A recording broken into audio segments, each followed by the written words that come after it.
여호와를 아는 지식이 세상에 충만하게 되면 먹고 먹히고 상처를 주고 위협을 주는 관계들이 변화돼서 독사가 어린 아이가 소와 양과 염소와 사자가 같이 뛰노는 관계가 될 것이다. 잡아먹고 잡히고 헐뜯고 그리고 상처 주고 빼앗는 관계가 아니고 양보하고 나눠주고 하나가 되고 통하는 관계가 될 것이다. 그게 하나님을 아는 지혜가 충만할 때 그렇게 된다라고 얘기를 하시는 거죠. 우리가 하나님과의 관계가 열리게 되면 제일 먼저 열리는 건 이웃과의 관계입니다. 내가 하나님과 바른 관계를 열면 열수록 이웃을 바라보는 내 마음이 바뀌어 있는 걸 보게 되는 거죠.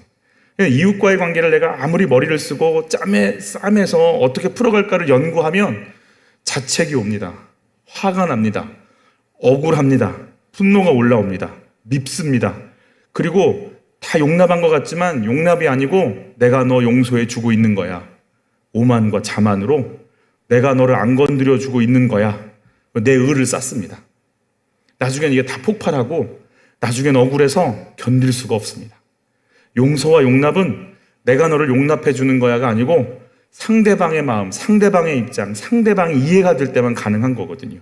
근데 상대방 이해하기 싫고 내가 되니까 너 아량을 베풀어 주고 있는 줄 알아. 이런 교만함이 또 의가 나를 지배하기 시작하는 거죠. 그래서 싸우지 않을지라도 우리는 주님과 멀어져 있는 상태이고 싸우면 싸울수록 또 주님과 멀어져 있는 상태인 거예요. 내가 내 방법으로 이웃과의 관계를 푼다는 것이 얼마나 어리석은 일인지를 멈춰야 되는 거죠. 멈춰야 되는 거죠. 내가 누구와 먼저 열려야 된다. 하나님을 아는 지식으로 넘쳐나야 되는 거예요. 거기에서 이웃과의 관계가 열리는 거죠. 물질도 마찬가지죠. 신앙의 관계에 있어서 신앙의 마지막 결론은 하나님을 경외하고 두려워하고 사랑하는 겁니다. 그게 우리 신앙의 최고의 그 목표점이 되는 거죠. 우리의 신앙의 최고의 목표점은 존경받는 사람이 되는 게 아닙니다. 존경받는 사람이 되려면 사람 눈치 봐야 됩니다. 잘 보여야 됩니다. 떠나갈지어다. 명예욕, 인정욕구, 사람 이용하고 그 자리에 올라가고 싶은 모든 마음들은 물러갈지어다. 주님 향하는 거예요. 주님 사랑하는 거예요. 내가 아무리 열심을 내도 내 의로 열심을 내면 결국엔 무너지게 돼 있어요.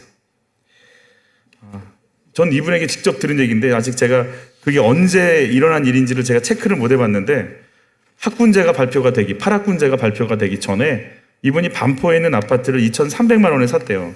2,300만 원에 살다면 언제적 얘기일까요? 30년? 그 정도쯤 얘기일 것 같은 또 한데 학군제 발표하기 전이니까. 근데 부모님과 분가해서 사는 것이 나의 인생의 행복이다 생각하고 무조건 이 아파트를 팔려고 몸부림을 쳐서 땡깡 부리는 기도를 했어요. 그래서 2,300만 원에 샀던 반포 아파트를 2,300만 원에 팔았대요. 그 다음날 학군제가 발표가 됐는데 자기 아파트가 9천만 원이 됐대요. 하루 사이에. 땡깡 부리는 기도하면 응답이 옵니다. 아멘. 대신 아무 유익이 없죠. 그래서 내 열심, 내 간절한 기도가 이게 방향이 맞는지를 체크하는 게 훨씬 중요합니다.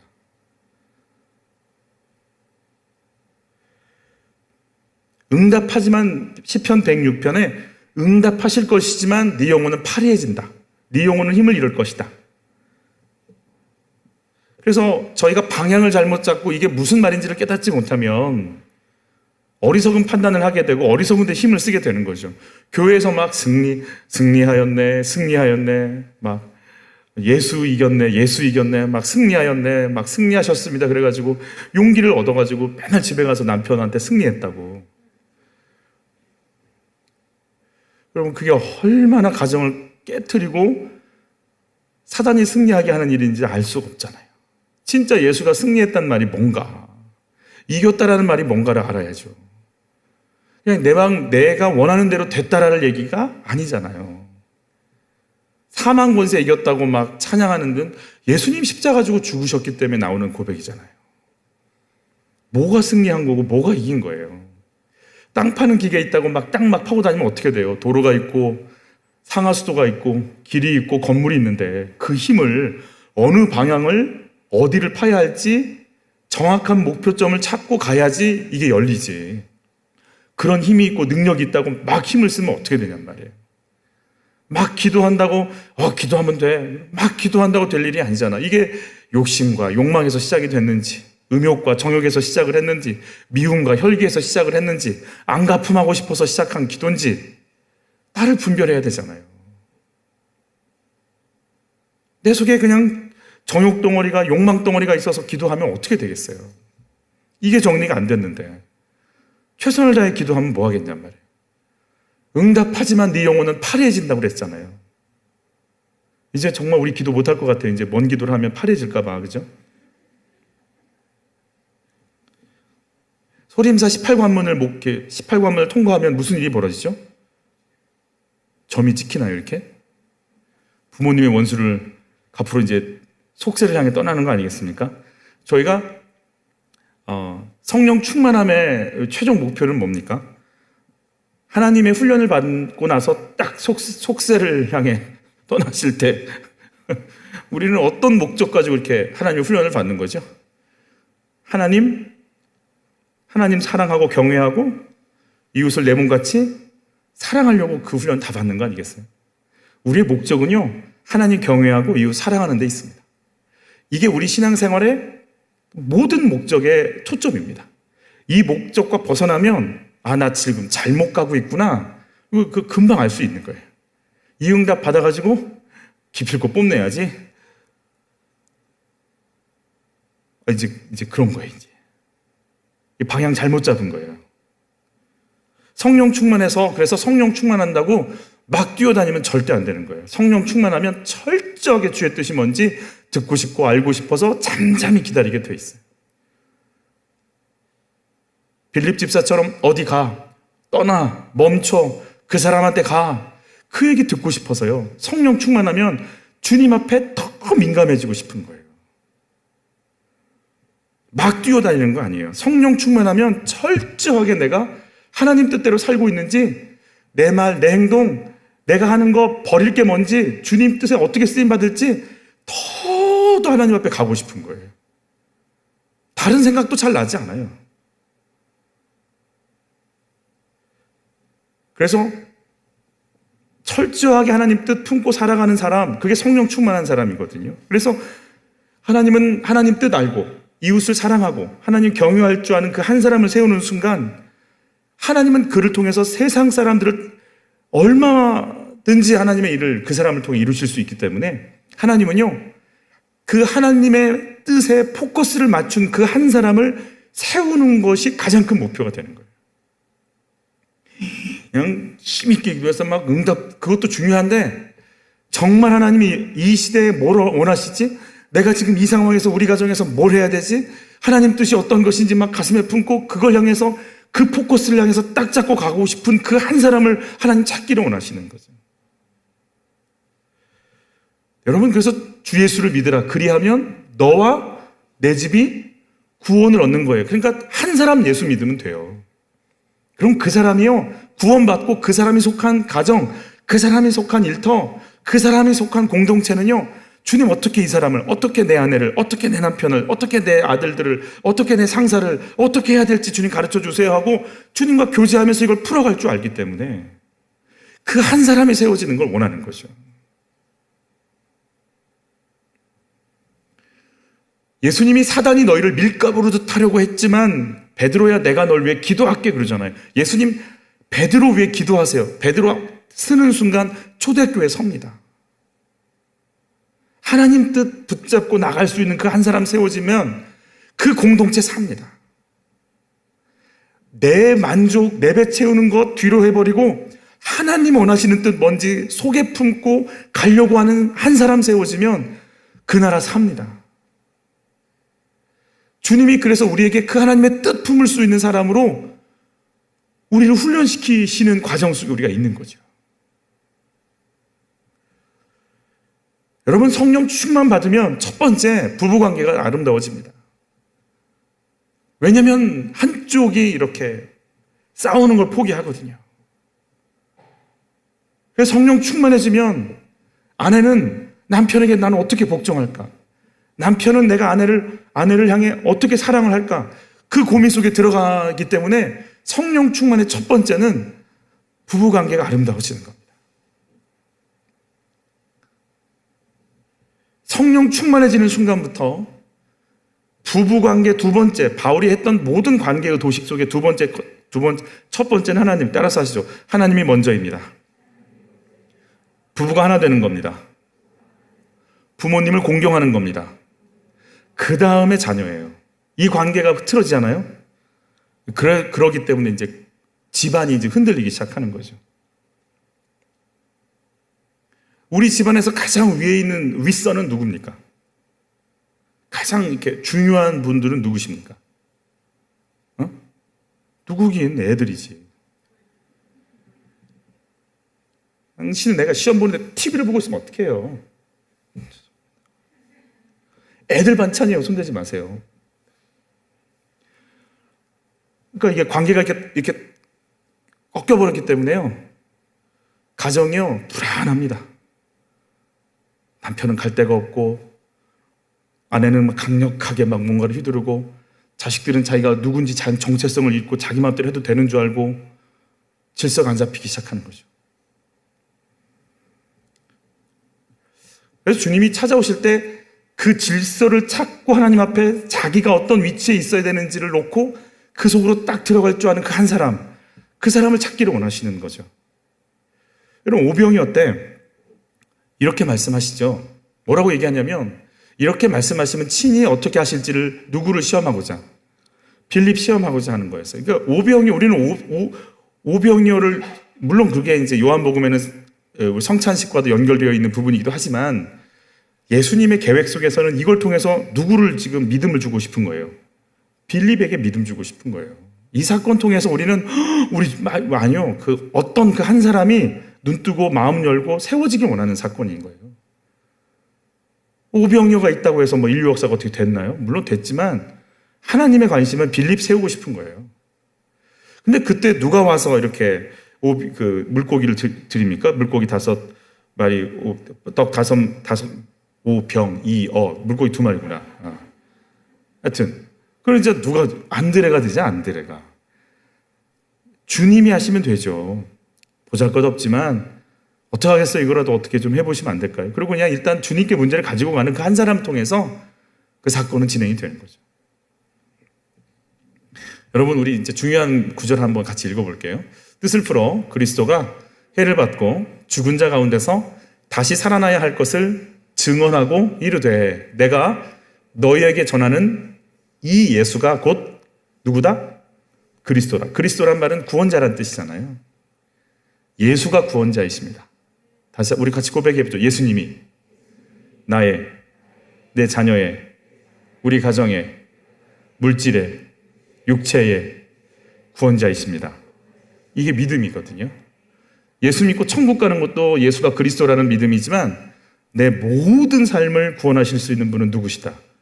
예수시다. 이게 예수가 그리스도라는 고백이잖아요. 모든 문제에 그리스도이시다.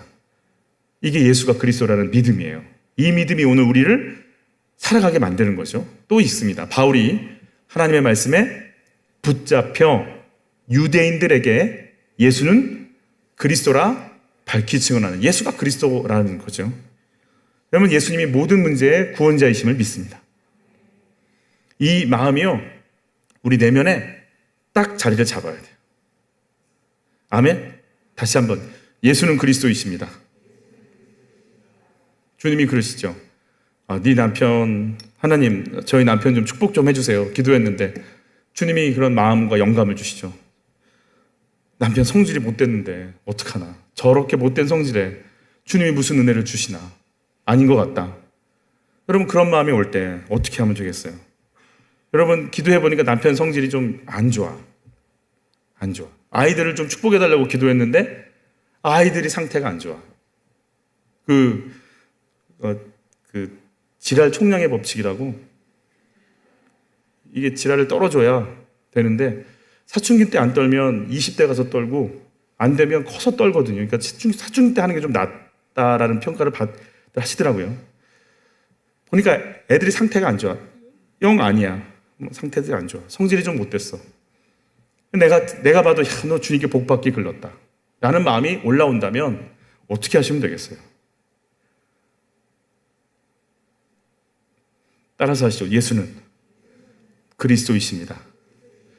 그러니까 우리는 뭘 기도하면 될까요? 이제 못된 내 남편, 못된 딸하고 느껴지는 내 아이들의 성향이 느껴졌어요. 이렇게 느껴졌단 말이에요.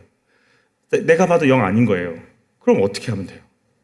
예수가 그리스도라면 하나님 압니다. 이제 주님이 저 못된 마음 속에 당신의 좋은 마음을 시작해 주십시오. 부모도 안 됐고 나도 안 됐지만 어느 누구도 저 마음을, 성질을 바꿀 수 없었고 손댈 수 없었습니다. 하나님, 저는 예수가 그리스도인 걸 믿습니다. 주님, 이제부터 일을 시작해 주십시오. 내가 봐도 영 아닙니다. 정말 저런 마음에 뭘 할 수 있을까요? 누가 알면 큰일 날 것 같고 이제 일을 시작하면 오히려 일을 망칠 것 같은 저 사람이 뭘 할까요? 그러나 이제 주님이 그리스도시라면 손대어 주십시오. 본격적으로 내 남편을, 내 아이들을 손대어 주십시오. 따라서 하시오. 예수는 그리스도이십니다. 이제 그 문제 속으로 파고 들어가는 거예요. 한탄하고 내가 저럴 줄 알았지, 내가 속아서 내가 저럴 줄 알았으면 허건나 그 얘기만 하고 막 이렇게 슬퍼해야죠. 네, 당연히 슬퍼하시는데 슬퍼하시고 난 다음에 어떨 거냔 말이지. 가서 맨날 내적 치유 받으시고, 전 내적 치유 받으시길 축복해요. 근데 치유받고 뭐 하실 거냔 말이지. 예수가 누구시다? 그리스도신 거 이제 붙잡고 담대함으로 문제 속으로 들어가라고 우리가 예수 믿은 거지. 막 한숨 쉬라고 예수 믿은 건 아니잖아요.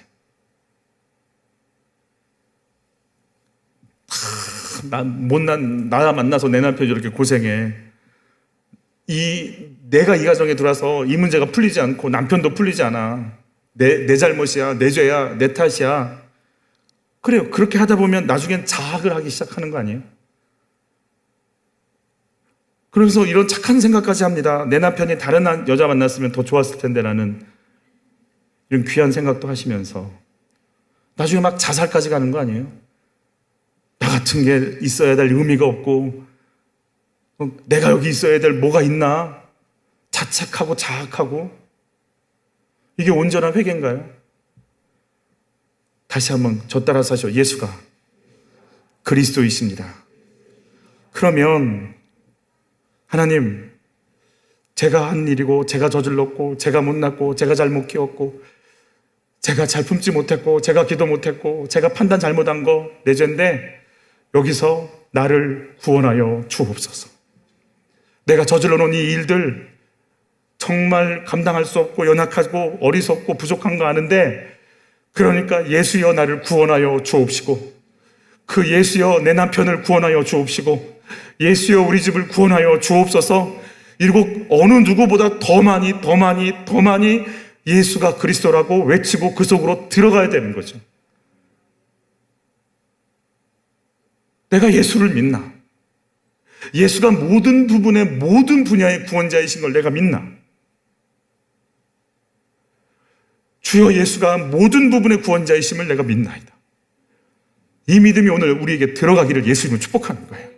그러니까 이 믿음이 없으니까 우리의 신앙생활은요, 문제 속으로 삶 속으로 막 부닥쳐서 뚫고 들어가서 주님을 막 붙잡고 선포하고 믿음으로 막 외치고 물리치고 기도하고 인도함 받고 기다리고 역사를 일으키는 하나님 손에 붙잡힘을 되기를 소원하기보다 이제 뭐라고 할까요? 내가 미련 곰탱이라 그래. 맞아요. 미련 곰탱이라 그래요. 그런데 그 죄 때문에 예수가 죽으셨어. 내 어리석고 추함 때문에 예수가 핍박당하고 침뱉음 당하고 가시면류관 쓰고 온몸이 찢겨져서 십자가에서 죽으셨지. 그러니 그 예수 붙잡고 난 일어서고 싶어. 내가 의지할 건 예수밖에 없어. 라고 얘기하면서 그 예수를 잡아야 되는 거죠.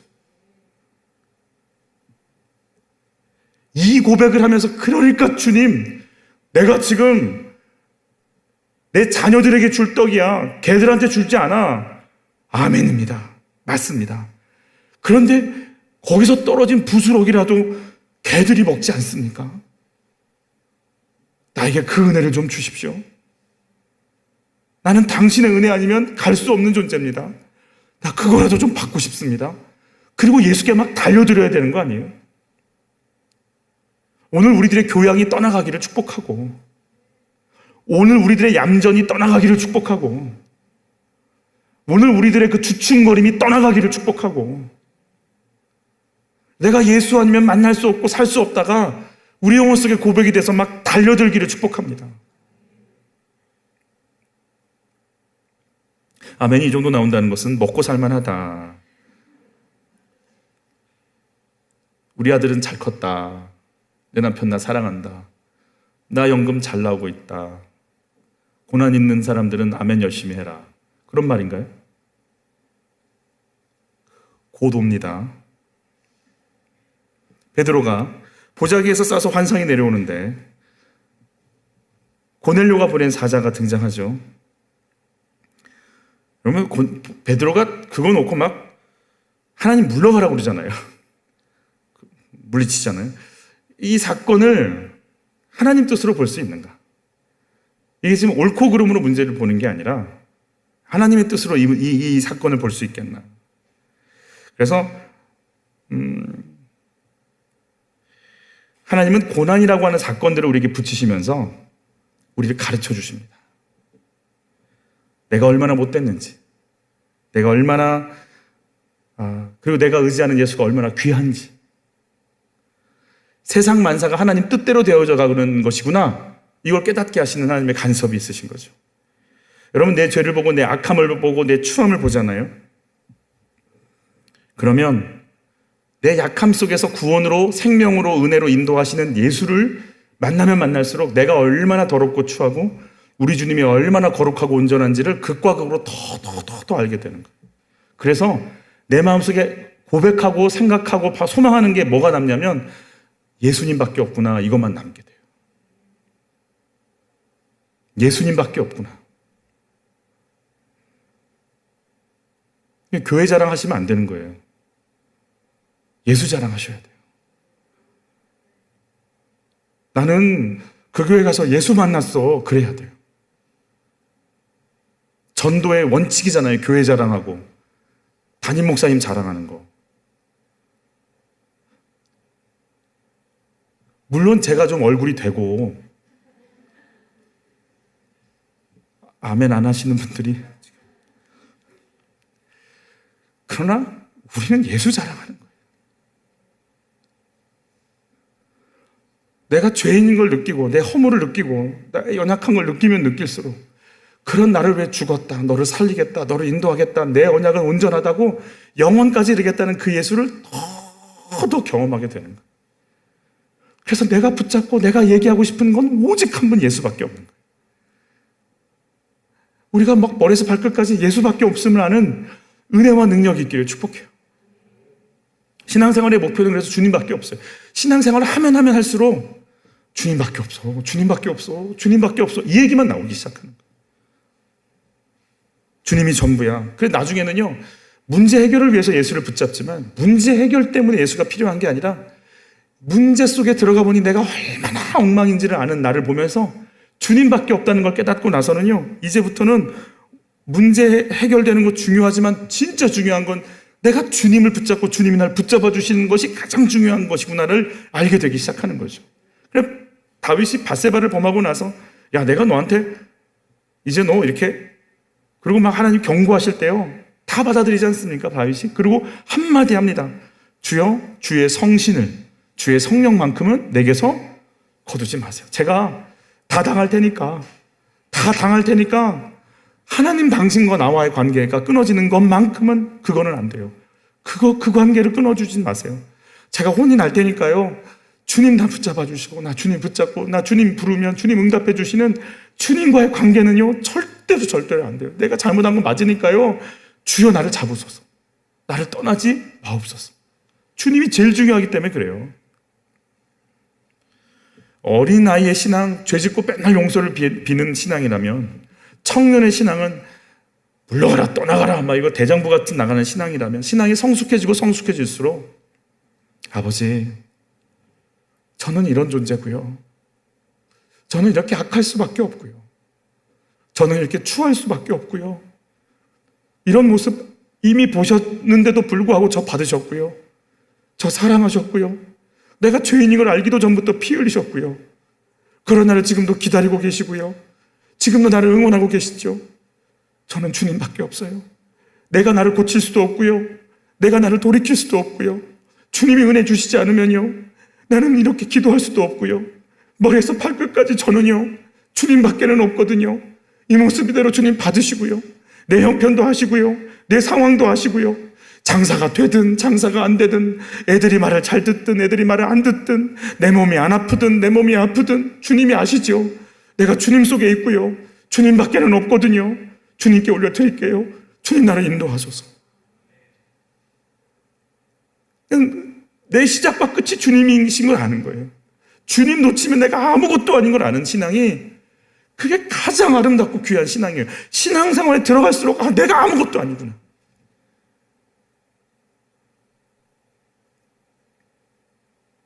그래서 공허하고 힘들었던 사람, 우리 저번 주 금요기도회 때 우리 전하다 선생님이 들었던 그 한마디, 얘야, 네가 공부를 잘하든 공부를 못하든 너는 내 사랑하는 내 아들이야. 그런 것처럼 그 관계 속에서 이 친구가 머리가 열리고 생각이 열리는 것처럼, 비전을 보는 것처럼, 오늘 다시 이사야 11장의 말씀을 통해 우리 다시 한번 우리가 더 주님께로 더 연결되는 은혜가 있었으면 같이 읽어볼게요. 이새의 줄기에서 한 싹이 나며 그 뿌리에서 한 가지가 나서 결실할 것이요 그의 위에 여호와의 영 곧 지혜와 총명의 영이요 모략과 재능의 영이요 지식과 여호와를 경외하는 영이 감님하시기를 축복해요. 이 영이 여러분을 막 사로잡기를 바라요. 너 하나님 경외해. 저 힘들어요. 너 하나님 경외해. 나는 바보 같아요. 너 하나님 경외해. 나 쓸모없는 것 같아요. 너 하나님 경외해. 네 생각보다, 네 의지보다, 네 삶보다 너를 택한 주님이 더 귀하니까 그 하나님의 임재, 부르심, 택하심, 그거 인정해. 그가 여호와를 경외함으로 즐거움을 삼을 것이며. 아멘. 내가 주님 경외하는 게 내 즐거움 되길 바라요. 뭐 남편이 뭐라고 하든 아들이 뭐라고 하든 뛰든 말든 나는 주님 경외할 거다. 어쩔래? 이러고 막 그 담대해지시기를 바라요. 그의 눈에 보이는 대로 심판하지 아니하시며 그의 귀에 들리는 대로 판단하지 아니하며 공의로 가난한 자를 심판하며 정직으로 세상의 겸손한 자를 판단할 것이며 그의 입에 막대기로 세상을 치며 그의 입술의 기운으로 악인을 죽이시는 그 하나님. 공의로 그 어리띠를 삼으며 성실로 그의 몸에 띠를 삼으리라. 같이 읽습니다. 그때에 이리가 어린 양과 함께 살며 표범이 어린 염소와 함께 누우며 송아지와 어린 사자와 살찐 짐승이 함께 있어 어린 아기에게 끌리며 사자가 한 어린아이에게 끌리는 암소와 곰이 함께 먹으며 그것들의 새끼가 함께 엎드리며 사자가 소처럼 풀을 먹을 것이며 젖먹는 아기가 독사의 구멍에서 장난하며 젖된 어린아기가 독사의 굴에 손을 넣을 것이라. 내 거룩한 산 모든 곳에서 해됨도 없고 상함도 없을 것이니 이는 물이 바다를 덮은 같이 여호와를 아는 지식이 세상에 충만할 것임이니라. 할렐루야. 아멘. 그냥 구석구석 주님이십니다. 주님이십니다. 주님이십니다. 주님이십니다가 인정이 되면 인정이 되는 만큼 상하고 찢기고 공격하고 뺏는 관계가 아니라 놀고 장난치고 뒹굴고 화평한 관계가 오기 시작하게 되는 거예요. 왜 이렇게 우리가 힘들어요? 교회 생활이 인정 못 받을까 봐 힘들잖아요. 정말 이런 감사는 곧 끝나겠지만 코로나 때문에 교제도 잘 안 되니까 누가 누군지를 몰라. 그래서 저 사람이 나를 몰라. 그래서 얼마나 신앙생활 하기가 편한지. 왜 이렇게 할렐루야가 나오려고 그러지? 여러분, 저 사람이 나 알면 뭐라고 할까? 우리 집에 이런 문제 있는 거 알면 뭐라고 할까? 그게 신앙생활 하기 너무 힘든 거 아니에요? 물론 내 문제도 크지만. 여러분, 그래서 우리가 주님으로 채워지기 시작하잖아요.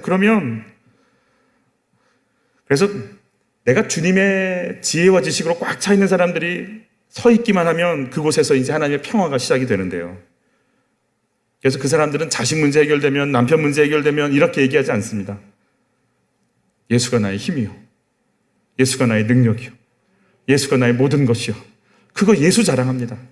신앙생활하면서 나 자랑하려고 하니까 그렇게 힘든 건데 예수 자랑하기 시작하는 거예요. 여러분, 나의 자랑, 나의 힘, 나의 능력, 예수가 우리 속에 넘쳐나기를 축복합니다. 그래서 예수로 꽉 찬 사람이 하는 한마디가 있어요. 주님 닮아가기 시작해요. 예수님의 그 성품, 아까 말한 대로 내가 이렇게 눈으로 보이는 대로가 아니고 정말 공의로, 진리로, 주의 말씀의 기준으로 세상을 보고 사람을 보기 시작하는 겁니다. 그래서 그 사람에게는요, 하나님만이 갖고 계시는 하늘의 신령한 선물들이 임하기 시작하죠. 지혜가, 믿음이, 신유가, 지식이, 영분별이, 방언이, 통찰력이 막 임하기 시작. 여러분, 예수님을 축복해요. 오늘 정말 하나님 뜻 알고 싶어요, 하나님 뜻대로 살고 싶어요 기도하는 여러분들에게 마음의 소원 따라서 하나님이 부어주시는 은사가 임하길 바라요. 정말 임하실 거예요. 기도하시면서 여러분 속에 그 신령한 희한한 것들이 임하는 걸 경험하기 시작할 거예요. 그리고 우리 내면이 바뀌기 시작하는 걸 경험하실 거예요. 여러분, 내면이 바뀌는데 주님을 닮아가기 시작하는 겁니다. 그래서 인내하기 시작하고 온유해지기 시작하고 절제하기 시작하는 마음으로 바뀔 겁니다. 예수님의 그 크기와 넓이와 깊이가 내 안에 들어와서 깊어지고 넓어질 거예요. 여러분, 그걸 기대하시는 은혜가 있기를 바랍니다. 내가 주님이 나를 만지시지 않으면 우리 인간관계는요, 오직 하나밖에 없어요. 비교하는 거. 그래서 나보다 좀 괜찮은 사람을 보면 이렇게 열등의식을 느끼고, 나보다 못한 사람 만나면 우월감에 사로잡히고, 열등의식과 우월감 이 두 가지만 내 안에 꽉 차 있어요 가지고 그냥 사는 거죠. 이렇게 사는 거예요. 이것밖에 없는 거예요. 남들 정죄하고 미워했다가 눌리고 질책받고 이렇다가 요거 두 가지만 갖고 사는 거죠. 그런데 이것들이 떠나가기 시작하는 거예요.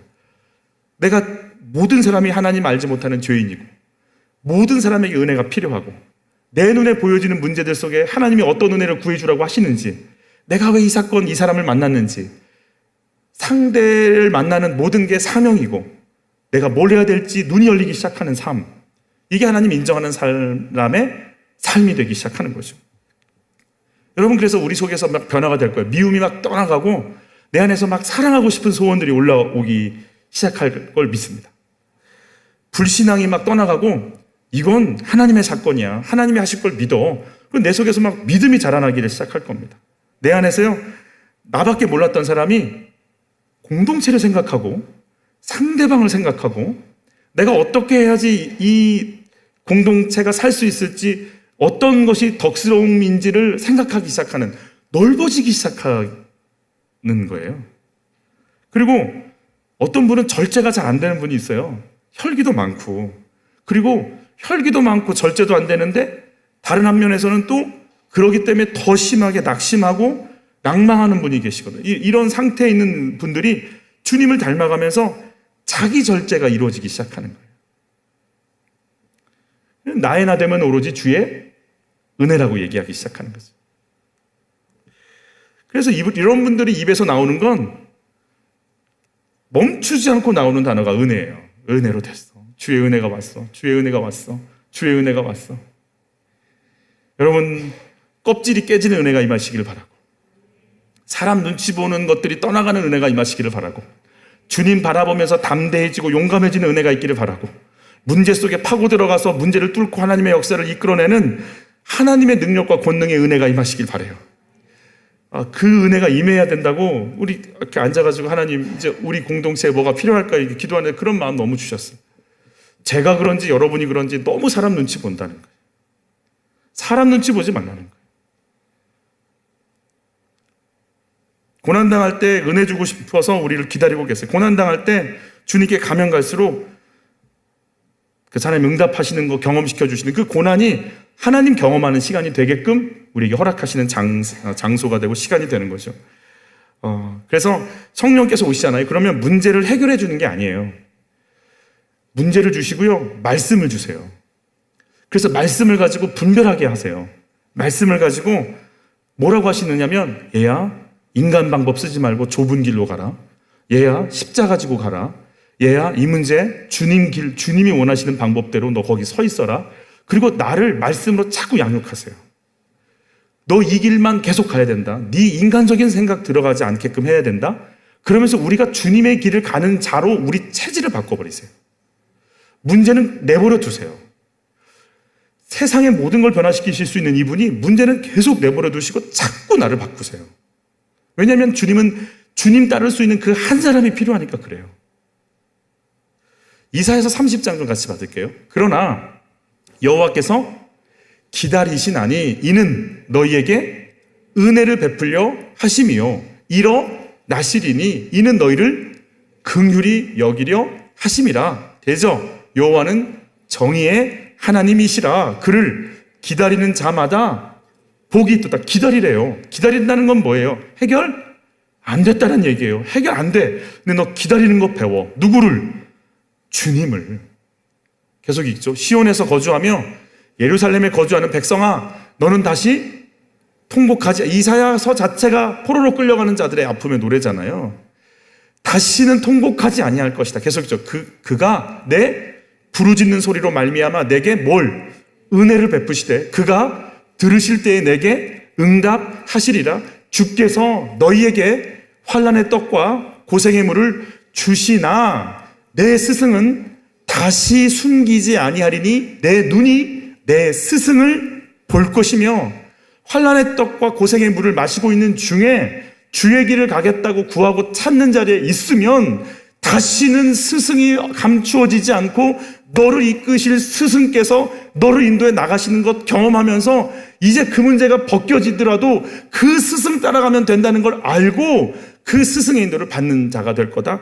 요한 1서에서 우리의 스승, 우리의 선생은 성령님이라고 말씀하세요. 여러분, 문제 앞에서 그 성령의 세미한 음성을 듣기를 바라요. 내가 여기서 뭘 해야 되는 인생인가?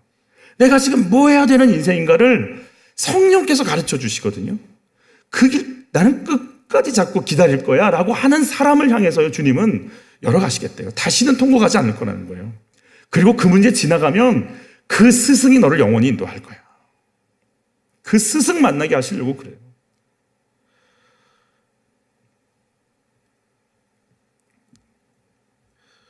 너는 고집이 세서 어쩔 수 없어.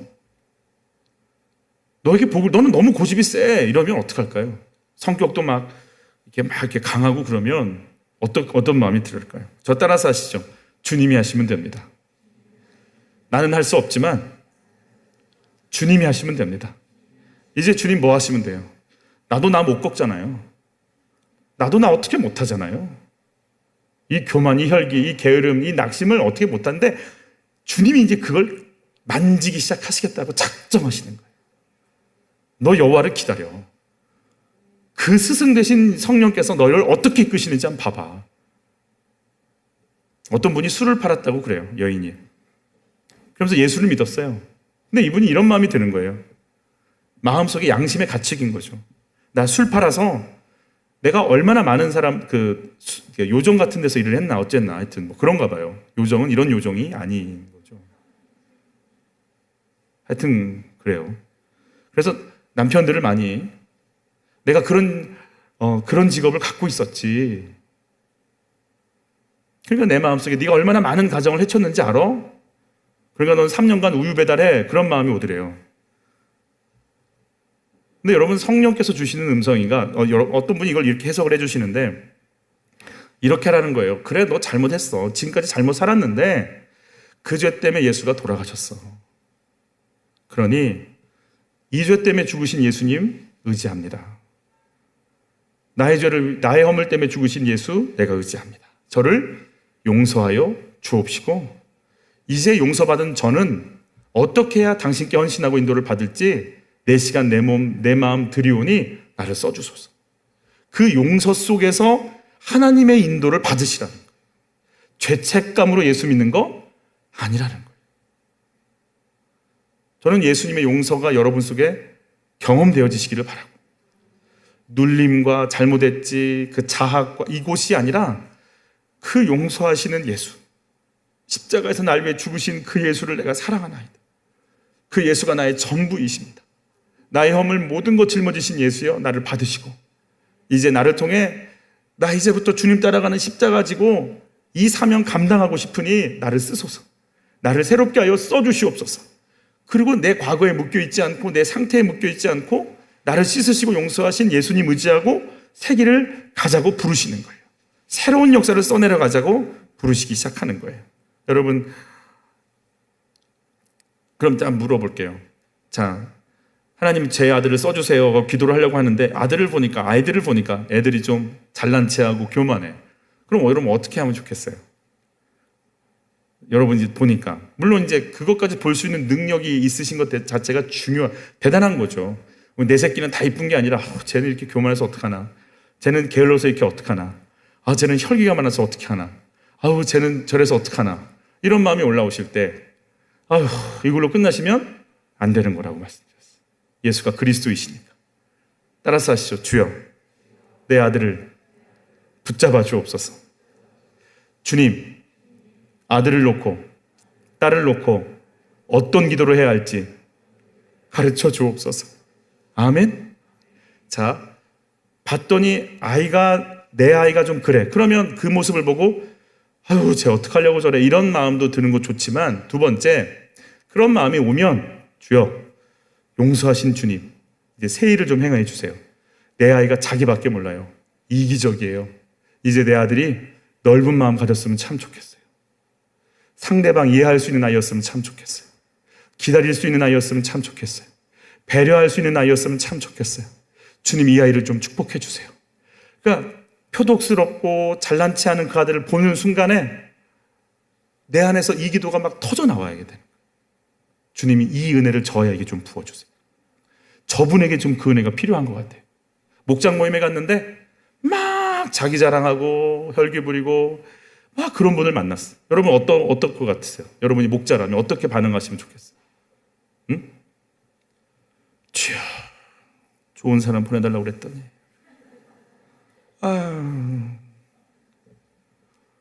옆에서 기도를 좀 세게 하지 그랬어. 그러게. 그러실 거예요? 그런 사람이 와서 막 뭐라고 해요. 그럼 어떡할까요, 이제 우리는? 응? 주님, 은혜를 주세요. 저분이요, 힘든가 봐요. 자기를 볼 힘을 주세요. 우리 목장 식구들이 저분 품고 기도할 수 있는 은혜를 지금 부어주세요. 저분이 아직 분별을 못하나 봐요. 은혜를 좀 부어주세요. 저분 좀 살려주세요. 말씀이 들리게 좀 해주세요. 회개할 수 있는 은혜를 부어주세요. 주님, 저분의 영혼 속에 예수가 들어가게 좀 해주세요. 이 기도하라고 우리를 써주고 계신 거죠.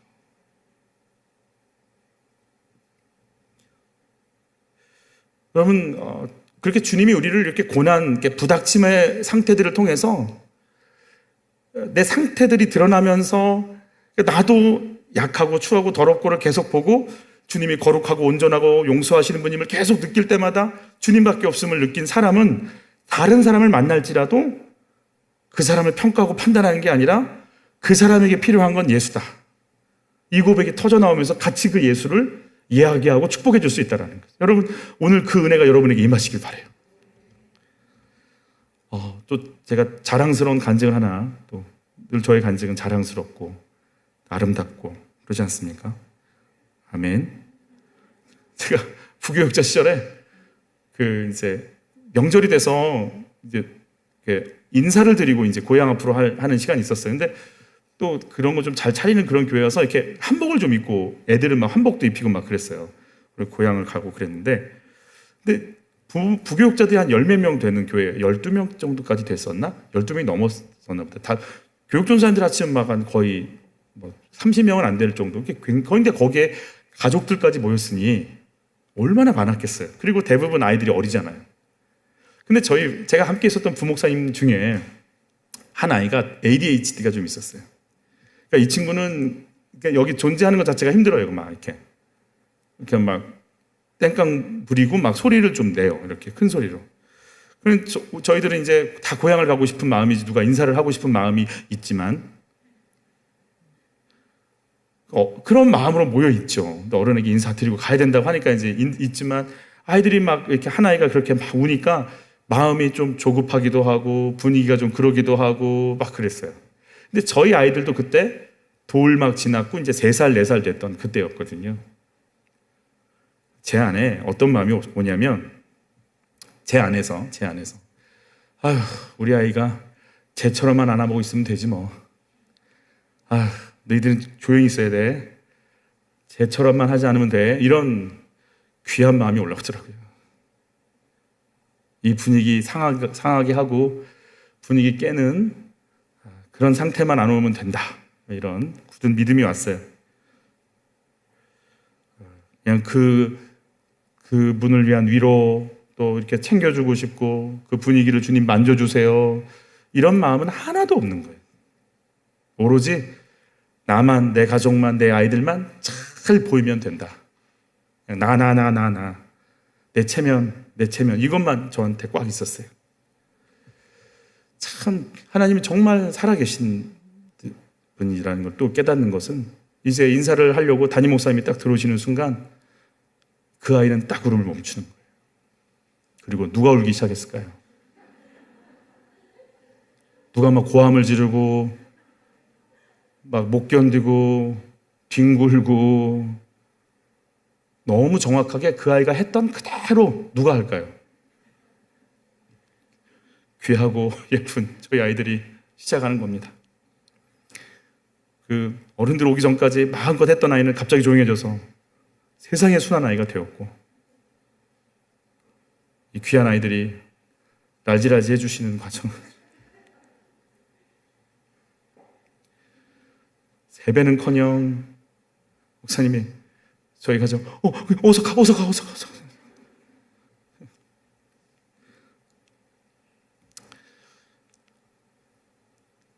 차를 타고 집에 고향을 향해 가면서 우리 마음에 내 마음에 뭐가 있었는지 그 아이를 향한 정죄 나만 근데 이런 걸 경험하셔야 돼요. 그래서 내 속에 뭐가 있는지가 드러나야 돼요. 오만, 자기중심, 이기주의. 환난의 떡과 고생의 물을 먹으면서 그래, 내가 요 모양이구나. 이해할 수 없구나. 상대방 품을 목사가 돼서 이름이 그런데 상대방 품을 마음이 전혀 없구나. 힘든 사람, 이렇게 어려운 사람 품고 싶은 마음 전혀 없구나. 여러분 그럴 때 저희들이 그러니까 문제 앞에서 주님 보이지도 않고 나만 보이기 시작하는 거죠. 내 형편만. 여러분 기도와 간구로 나의 모든 형편을 주님께 올려드리는 은혜가 있기를 바라요. 주님, 이 문제 속에 일해주세요. 이 상황 속에 인도해주세요. 이런 상황이 됐어요. 어떻게 하면 좋죠? 내가 누구를 찾는 은혜? 주님을 찾는 은혜가 임하길 바라요. 아멘. 여러분 정말 이 은혜가 임하면요 여러분 스스로 놀랄 거예요. 문제가 빵 터졌는데 내가 옛날에는 이상해 이러지 않고 기도가 나오기 시작해요. 아유 저 사람 저럴 줄 했다니까 정말 이랬는데 지금까지 어제까지 은혜가 딱 임하는 순간 주님 저분 좀 도와주세요.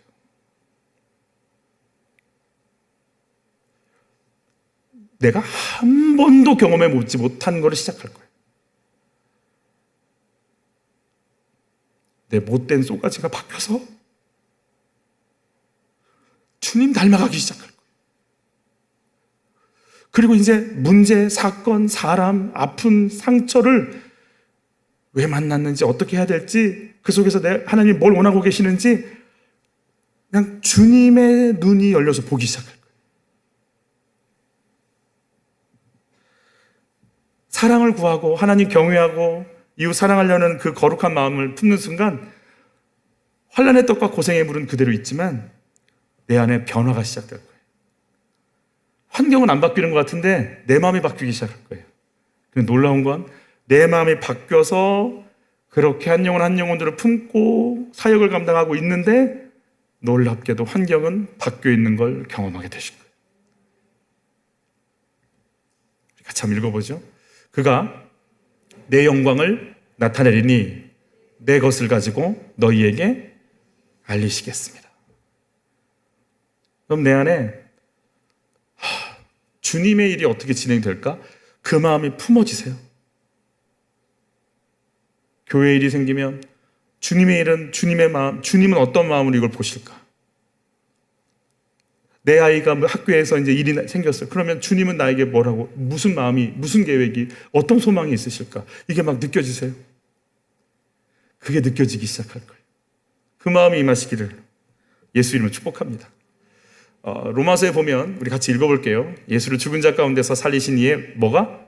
영이, 성령이죠. 너희 안에 거하시면 그리스도 예수를 죽은 자 가운데서 살리신 이가 너희 안에 거하시는 그의 영으로 말미암아 너희 죽을 몸도 그의 영, 성령이 있다고 말씀하세요. 자, 계속 읽죠. 성령이 친히 우리의 영과 더불어 우리가 하나님의 자녀인 것을 증언하신다 그랬어요. 그러니까 성령이 계시고 내 영이 있어요.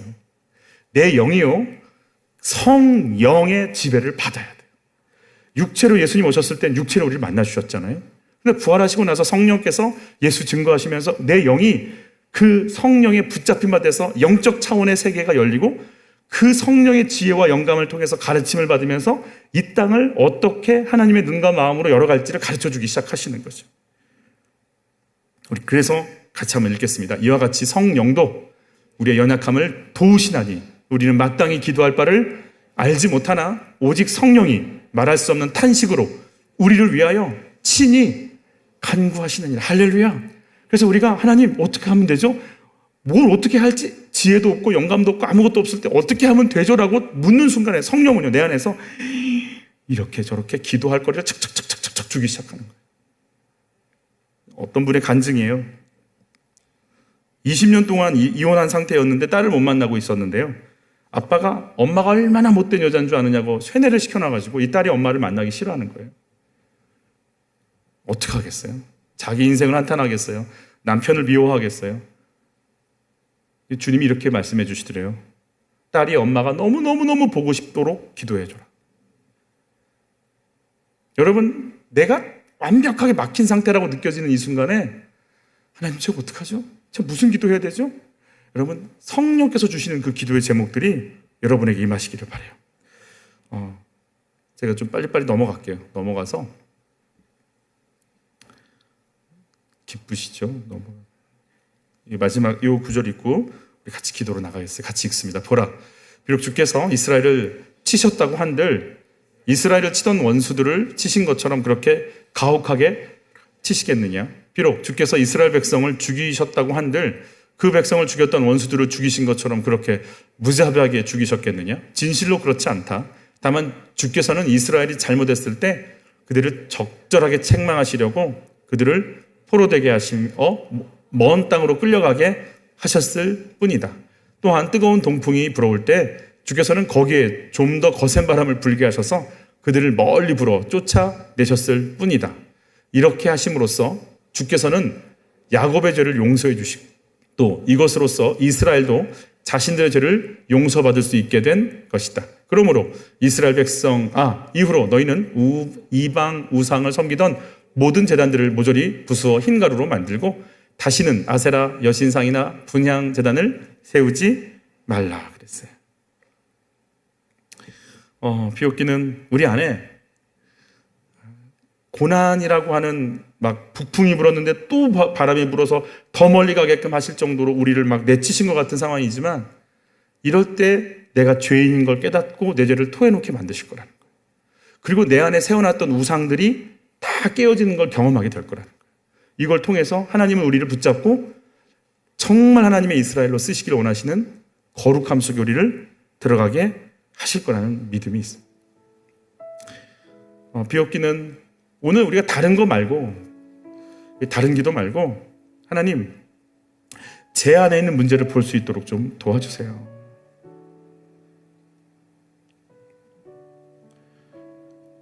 먼저는 예수가 그리스도이신 것에 대한 믿음도 부족한 것 같고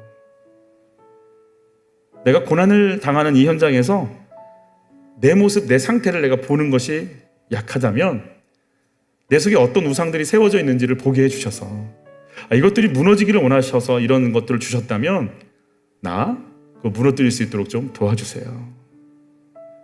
그런 은혜가 좀 임했으면 좋겠어요. 마라톤하는 마라토너에게 물었대요. 뭐가 제일 힘드세요? 몇 킬로 구간이 힘드세요? 뭐 언제 이렇게 숨이 차오르셨어요? 마라토너가 한마디 하더래요. 신발 속에 모래가 들어가서요. 너무 힘들었어요. 앉아가지고 신발끈 풀고 털어내자니 이 리듬을 잃을 것 같고, 뛰면 뛸수록 그 작은 알맹이가 나를 꼭꼭꼭꼭 찌르니 너무 아파서 힘들었다. 우리가 신앙생활 하면서 정말 힘든 게 뭘까요? 내 속에 뭐가 이렇게 내 신앙을 힘들게 할까요?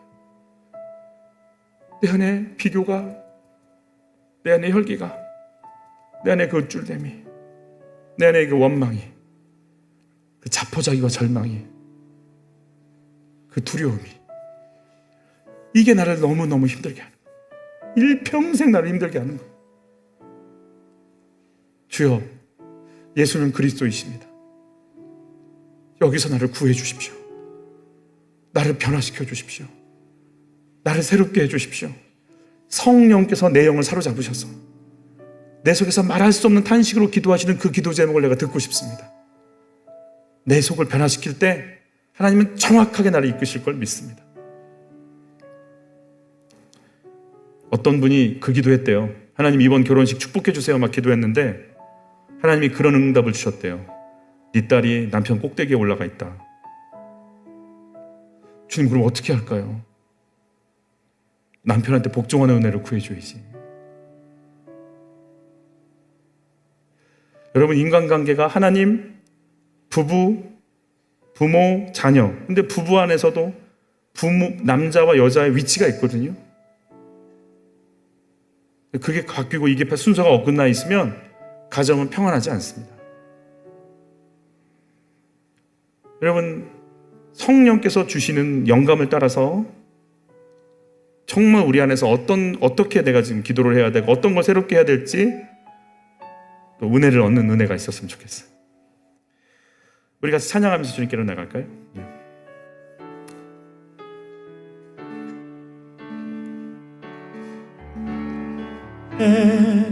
주인 되신 주님이 내 이름 아시며 상한 맘 돌보네 어둠을 밝히시는 새벽별 당황하는 내 맘 주의 길 비추시네 나로 인함이 아닌 주가 행하신 일로 나의 행함이 아닌 오직 주로 인하여 나는 오늘 기억하지니 이름 없는 꽃과 같네 바다에 있는 가도 안개와 같지만 주님 나를 붙드시고 부르짖음 들으시며 날 위하라 하시네 주님이 나의 죄를 보시고 사랑의 눈으로 날 일으키시네